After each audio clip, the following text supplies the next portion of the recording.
नमस्कार, मैं आकृति और आप देख रहे हैं इंडिया पब्लिक खबर। बार काउंसिल ऑफ इंडिया यानी कि बीसीआई के चेयरमैन मनन मिश्रा के खिलाफ उठा विवाद अब सड़क पर उतरने वाला है, जहां सीजेपी यानी कॉकरोच जनता पार्टी ने आज यानी 20 अगस्त को होने वाले लीगल कॉकरोच प्रदर्शन को समर्थन दिया है। प्रदर्शनकारी मनन मिश्रा के इस्तीफे की मांग कर रहे हैं। मामला नालसा यूनिवर्सिटी ऑफ लॉ के छात्रों के एडवोकेट तौर पर एनरोलमेंट को लेकर बीसीआई के विवादित आदेश से जुड़ा है। इस आदेश में पहले राज्य बार काउंसिलों को 2026 बैच के नालसा लॉ ग्रेजुएट्स का एनरोलमेंट रोकने को कहा गया था। बाद में बीसीआई ने कुछ ही घंटों में अपना फैसला वापस भी ले लिया। अब इसी पूरे विवाद ने बीसीआई की भूमिका, छात्रों के अधिकार और बार काउंसिल की जवाबदेही पर बड़े सवाल खड़े कर दिए हैं। उधर सीजेपी के सह संयोजक सौरभ दास ने भी कहा है कि लीगल कॉकरोच प्रदर्शन करेंगे। उन्होंने कहा कि यह प्रदर्शन all India young advocates association ने बुलाया है और वो ऐसे शांतिपूर्ण प्रदर्शनों का समर्थन करते हैं जिनका मकसद जवाबदेही तय करना और पद पर बैठे लोगों के आचरण के लिए ऊंचे मानक तय करना है। इसी बीच बॉम्बे बार एसोसिएशन भी मंगलवार को मनन मिश्रा के इस्तीफे की मांग कर चुका है। यानी बीसीआई चेयरमैन के खिलाफ विरोध अब केवल छात्रों तक सीमित नहीं दिख रहा। यह पूरा विवाद उस आदेश के बाद शुरू हुआ जिसमें नालसर के 2026 बैच के लॉ ग्रेजुएट्स के एनरोलमेंट पर रोक लगाने का निर्देश दिया गया था। बीसीआई ने यह कदम छात्रों की ओर से सीजेआई सूर्यकांत को लेकर उठाई गई आपत्तियों के संदर्भ में उठाया था। हालांकि भारी विरोध के बाद यह आदेश वापस ले लिया गया।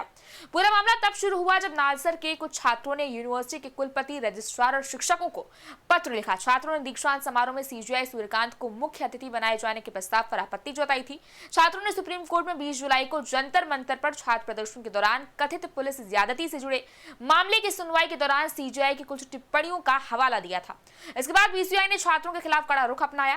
बता दें कि मनन मिश्रा के आदेश में सभी स्टेट बार काउंसिल्स को नालसर के 2026 लॉ ग्रेजुएट्स का एडवोकेट के तौर पर एनरोलमेंट अगले आदेश तक रोकने को कहा गया था। बीसीआई ने यह भी कहा था कि वो सीजेआई के दीक्षांत समारोह में शामिल होने के खिलाफ चलाए गए कथित अभियान की जांच भी कर रहा है। बीसीआई के इस आदेश के बाद सोशल मीडिया पर भी तीखी प्रतिक्रिया सामने आने लगी थी।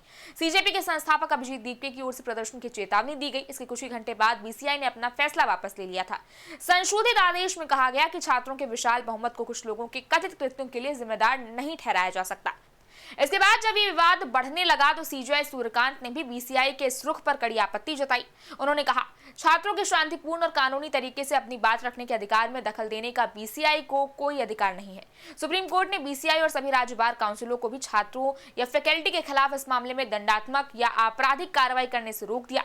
सुप्रीम कोर्ट ने बीसीआई को लेकर दायर एक याचिका भी स्वीकार की है। इसमें भविष्य में ऐसे निर्देश जारी न करने के लिए उचित आदेश देने की मांग की गई है। कोर्ट ने इस मामले में बार काउंसिल को नोटिस भी जारी किया है। उधर विवाद के बीच बीसीआई चेयरमैन मनन मिश्रा ने स्वतंत्रता दिवस पर जारी बयान में लॉ छात्रों से माफी भी मांगी। उन्होंने कहा कि हालिया घटनाक्रम से छात्रों में चिंता पैदा हुई है। अगर उनके किसी शब्द या पत्र से छात्रों की भावनाएं आहत हुई हैं तो उन्हें इसका खेद है।